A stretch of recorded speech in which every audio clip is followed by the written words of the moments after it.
We are the vocal loud. Can you hear me? Turn it up. Can you hear the sound? We are the vocal loud. Yeah, we do it for the love and we spread it around. So with that, we're gonna jump into the next one, right? The next one is your boy Drake dropped 3 albums in one night. I have not heard any of them yet. But what I think is really interesting is something that I saw on social media where they were breaking down how what he did is a very impressive business tactic. That in one night, because he each album has a sound scan code, and by doing that, dropping 3 albums in one night, he fulfilled his contractual obligation to the record label, and by doing that, now he's a free agent. And that opens up a lot of opportunities for him.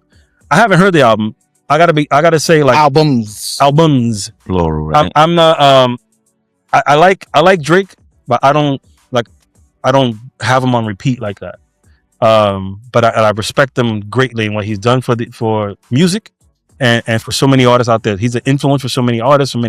He's a rapper R&B dude. Like at the same time, I think he does that really well. Yeah, he dabbles and dabbles in our genre. But he does it well. Like he's good. So, what do y'all think about that? What do you think about the whole business tactic? And like, first of all, do you like Drake? You follow Drake? Yeah. I respect Drake. So, what do you think about him dropping those 3 albums? On a business standpoint, it was smart. Like he said, got him out his contract, and now he was able to sign with a private company that's supposed to offer him close to $1 billion type deal. You know those deals. If that's true. If that's true, yeah. If that's the rumor right now, I think that people was waiting to hear Drake's response on a lot of things, so he took a shots at a lot of people. Did he? I'm interested in hearing about that. I know that he took shots at LeBron. He took shots at DJ Khaled. You know, he took shots at J. Cole. He took shots at a lot of people. That's smart.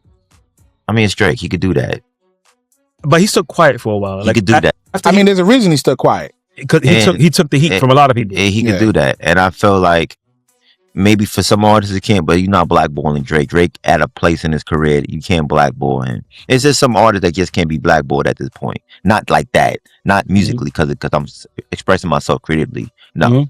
You know, so... Wait, did he go back at Kendrick?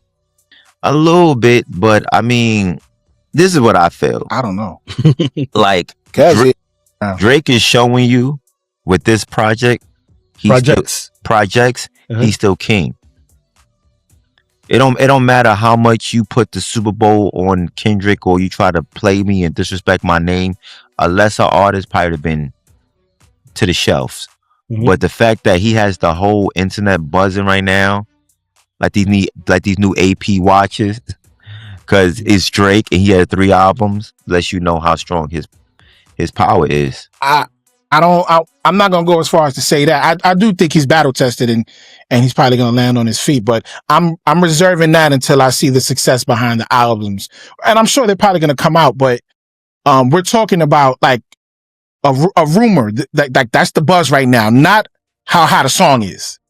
So I wanna like reserve my like if he's back or if he's back at the top, you know. Of the song. Of the songs, the actual records, you know what I'm saying? I don't want to, you know, that media talk that it'll have you like buzzing, and it's like we don't even know what's real. We're not in the room. We don't see what's on the dotted lines. You know what I'm saying? So it's easy to kind of like bite that bug and follow that wave, and then you think that equals, you know, a successful albums, and it's like Google the numbers. You know what is funny? I want to chime in on if you guys seen this. I've seen a lot of memes now disrespecting Kendrick Lamar. Have you seen those? No. Like there's like memes like how I feel like listening to Kendrick Lamar, like blah blah blah blah blah, like doing his rhyme, his cadence. But send that to me and I'll piece it into the video. You be like, I wasn't seeing this when They Not Like Us was out. Yeah. You know what I mean? But now that Drake is out, I'm seeing all these memes disrespect. That is a marketing tactic, man. So I'm like, is it Drake doing it? Is it the power that beat? And I would go as far as to say it's the fans. Like the fans, a lot of people didn't like how he was being treated. A lot of people felt like it was whack. It wasn't as fire and hot as the world was making it seem. But why now? Wait, what wasn't fire and hot? the battle, like they didn't feel like he was massacred the way it was seen. Like, you could tell when it happened, the machine got behind Kendrick, and it was pushing it. So it was literally everywhere on everything. SNL was talking about it. You know what I'm saying? Like it was one of those things where it just caught fire. Yeah. And, a lot of Drake fans was like, nah, I don't even think it's that serious. Like you could tell, like what you talking about now, they felt like he's good, but he ain't all that. You know what I'm saying? So now I could see his fans also getting behind, now watch what's going to happen, and putting this kind of like, smear campaign out. Because it's like. Yeah, but is it the machine or is it? That's why I said we need to see the success behind it. Right. It's kicked off by a machine. Let's just be real. They have a camp that says, the marketing and promo team say, like, this is how we're going to set this up. And then from there, if something will take fire, and then the fans and social media really. And I would add that people are making it look like it's a Drake getting out of his contracts and about to have this unbelievable deal. But that could also be a ploy by the label too. It's like, okay, you got quote unquote massacred a year or two ago. So we don't know if your popularity is going to be the same. So let's put out projects now to see if you still got it. And if you don't, we made as much money as we can after this. And that's it. You know what I'm saying? Because you know how many, like, it's like, this is a money thing for them too. Absolutely. Okay, yeah. Like, do you want to wait for the well to run dry and invest $1 million? So like the investment that the label has in him, like you might be on your way out right now. Let's get as much as we can. We'll give you the permission to release these 3 albums, right? And let's see what the performance you get from there, right? And at least we milked we ran the water from the well dry. We milked it as much as we could, and then we let you out. Yeah. As long as he performs at a certain amount, or maybe he signed over whatever he needed to sign over for these last 3. Look at that Boyz II Men album that quote unquote was a failure, the one that sold 4 million. That just told me how much they invested into it when they dropped it, because they was like, yo, this is Diamond Group. We expected more Diamond. We got 4 million. So, like labels invest a lot of money trying to anticipate a certain amount of success. Right. So like with I like Drake a lot. He's a dope artist. Right. Is he going to stay at the top forever? Is he going to have that Beyonce run? We don't know. So labels are like, all right, like you can't say that what happened to Drake happened to Beyonce. Beyonce's at the top. Right. So there's really nothing to knock her off, but this was an L for Drake. So they're like, is it going to cost us money? Let's see. Yeah. It's funny you mentioned that too, because you got me thinking about that, because I don't think Drake was the first artist that ever thought about this or did this. Like, how was he even allowed to do this? Think about it. How many artists say I got a 5-album deal and they hate their contract, say, I'm getting all the albums right now. They don't just get out their album like that. So he wait their contract like that. So the fact that he's out his contract supposedly is like, how? Yeah. It had to be some type of permission. Yeah. And someone gave him permission.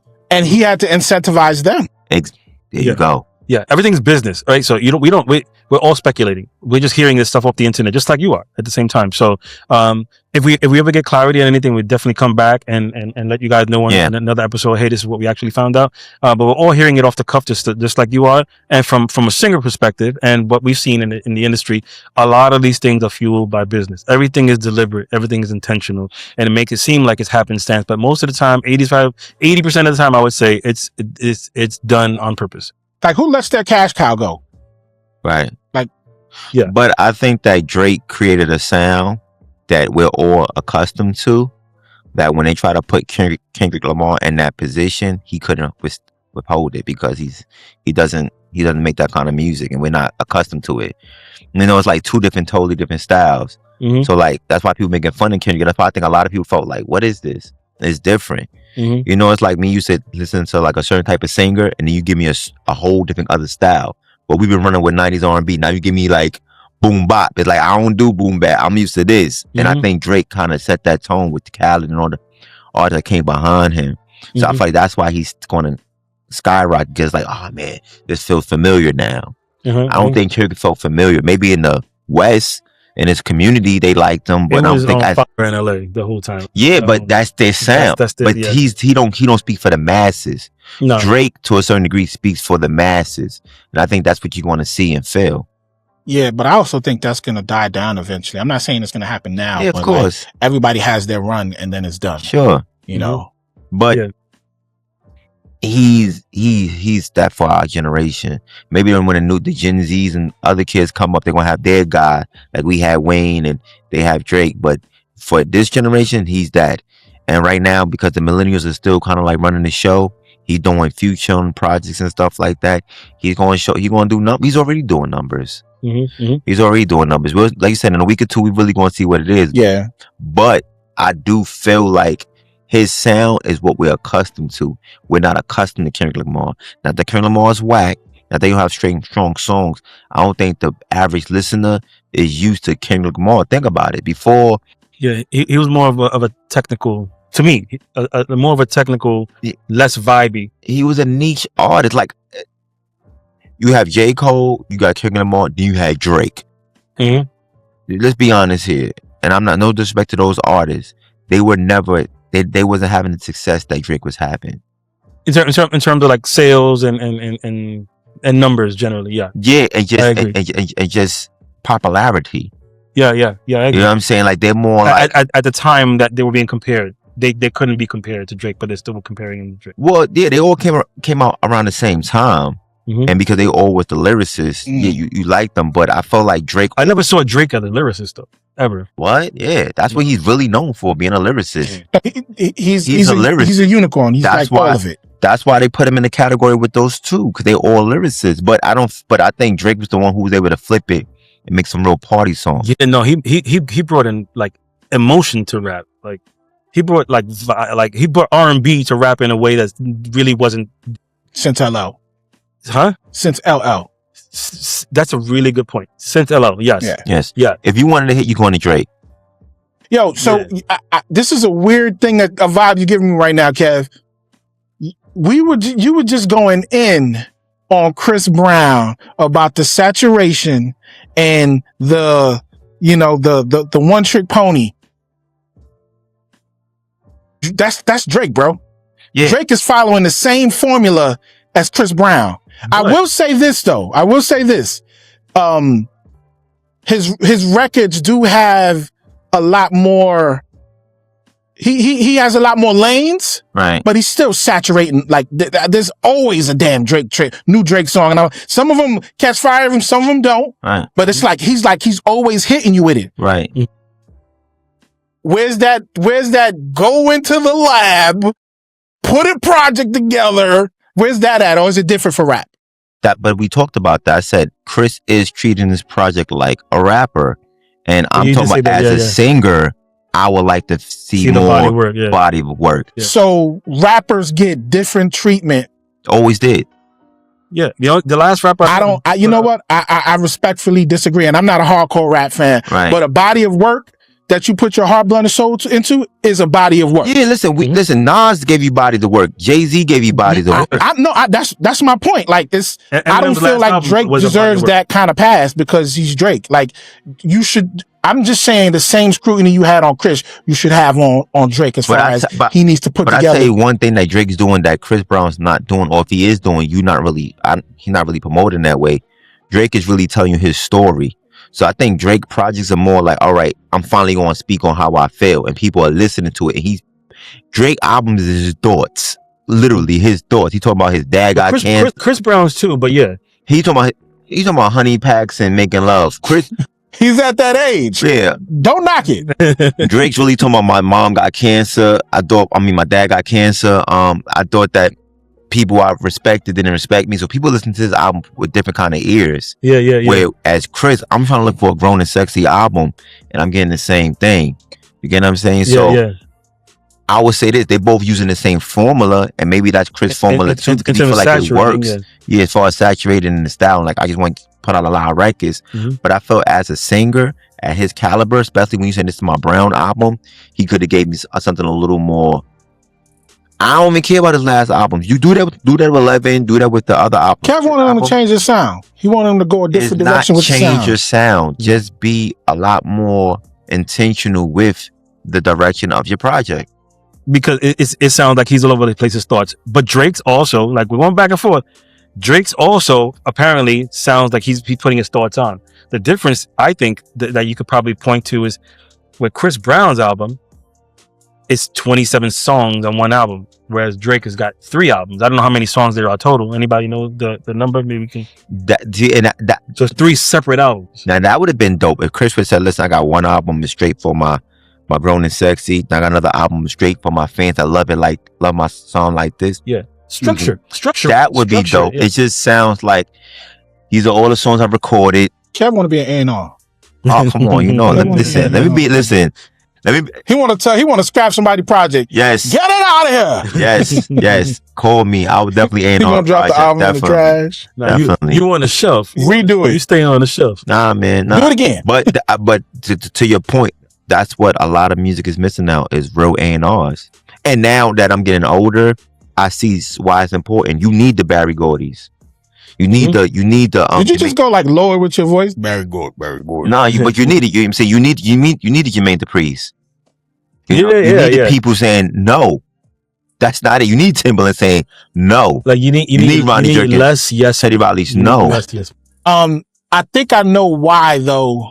Those aren't I think I know why they're not a necessity no more. The listener changed. Like literally, the people that actually bought the albums or now that are streaming the albums, they're not the same people. I disagree. The people now that are actually streaming the albums, the attention span is short, bro. Yeah. They don't need that much quality. They want you to hit it, spit it, hit it, lick it. Like they like all of that. Well, one, I feel like they only do that to black music because they'll never do that to Taylor Swift and these others and never do what? Sabrina Carpenter. Like, what do you mean? Like dilute the projects. You know what I mean? Like they do it to us as black music because it's cheaper to make and they wanted to keep it cheap. Yeah, but we're the ones recording it. Like, do you remember that conversation we had where you said when R&B changed? Right. What changed it? What was happening? Right. It was the listeners. The listeners allowed it to kind of like take this turn, and we were like, the radio's going to go, this is what you guys are listening to, so this is what we're going to put out, and artists follow suit. Right, but think about it like this too. Look what happened when the labels changed. Right, when we talked about before, when A&Rs got kicked out the door. Why? Because the budgets got less. Mm-hmm. You know, the streaming came into play. People are putting projects together in their living room. So we don't need A&Rs, but it hurt us because now we getting anybody putting music out, and even some of our biggest artists are following that lead, and it's taken away from quality music. And that's where I feel like we're showing our age because we're saying it hurt us, but music evolved to something else that kind of doesn't include us. It's just like we're like outside looking in and missing our style of music. And that's what happened to our parents and grandparents. Our music came in, our style of singing came in, our style of project came in, and they were like, what the fuck is that? I miss this. No, they miss our music. Think about it, bro. It's like McDonald's. Ain't nothing going to replace milk and ice cream. You know what I'm saying? You can't give me powdered milkshakes. I don't want real ice cream in my milkshake. You know, I don't want a generic patty. I want a real 100% ground beef patty. It's like the music is diluted. It just is. I feel like that analogy doesn't apply to the type of people that listen to music today. They're different. They literally were raised off of powdered whatever. They're like, I actually like that. Like they're iPad. They were raised with iPads. Their brain is wired differently. Their attention span is different. Everything is different about them, including their taste. I've watched people, listen to, and this is funny. I've watched people listen to, Luther Vandross, like little snippets, and he'd be like, oh my God, he sounds really good. You know, what is it? They're shocked. But majority of them be like, yo, turn that off. Like they're like outliers. The people that like quote unquote real good music are outliers now. But the masses, they're like, they want it. Their taste buds are different. They like something different. Yeah. And that's what we see. That's why I think A&Rs aren't needed no more, because the things that they like, they actually can produce themselves. I remember a Russell Simmons episode where two rappers came in, they were white, and they had on hood clothes, and they were like, A, B, C, alphabetically, me, and they were doing all this like, kind of similar to the hip hop now. And he's like, what is all of this? He was kind of making fun of them. But literally, I watch music turn into that. Yeah. I cannot see, they could take a meeting right now, Russell Simmons, and be like, yeah, this is what's out. He might not like it, but this is what's out. This is what they're listening to. This is what they like. I mean, I feel like this is what they're listening to. That's what they're getting. I feel like nothing. That's what they're giving. Yeah, but I think nothing beats quality. I mean, if you give quality, you accept quality. What we produce, if you do better, you do better. What we deem as quality is what we like. We're able to call it that because we like it. If I didn't like something, I could easily say, yeah, that's not really good quality. I mean, here's an example: rock. I'm like, I can't really relate to rock. Can I really tell you if it's good quality or not? I don't really like the music. It's not my type of music. But he could be putting his heart and soul to it. But you know who could appreciate that? A fan of rock. Yeah. They'd be like, oh, you just don't understand it, man. The vocal pipes he's using. You know what I'm saying? They'll know what to appreciate. We just don't relate to those tweens, those younger cats, the YNs. Yeah, like what is it about their music that's really catching them and grabbing their attention? I've even heard Pain. I've heard Pain and you don't hear the pain in that? I'm like, what? Which part?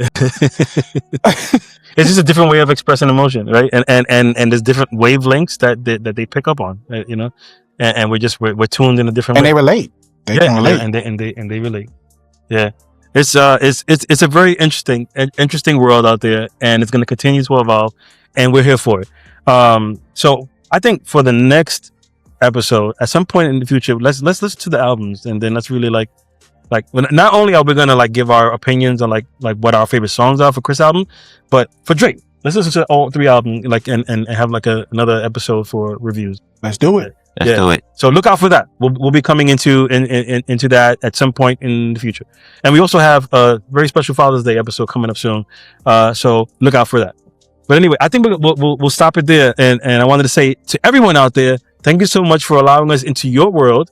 This is Lefty, Kev, Flip. We are Channel VLR, just like you are Channel VLR. Thank you so much for your time, and we'll catch you on the next one. Peace. Peace. We are the vocal line. Can you hear me? Turn it up. Can you hear the sound? We are the vocal line. Yeah, we do it for the love and we spread it around.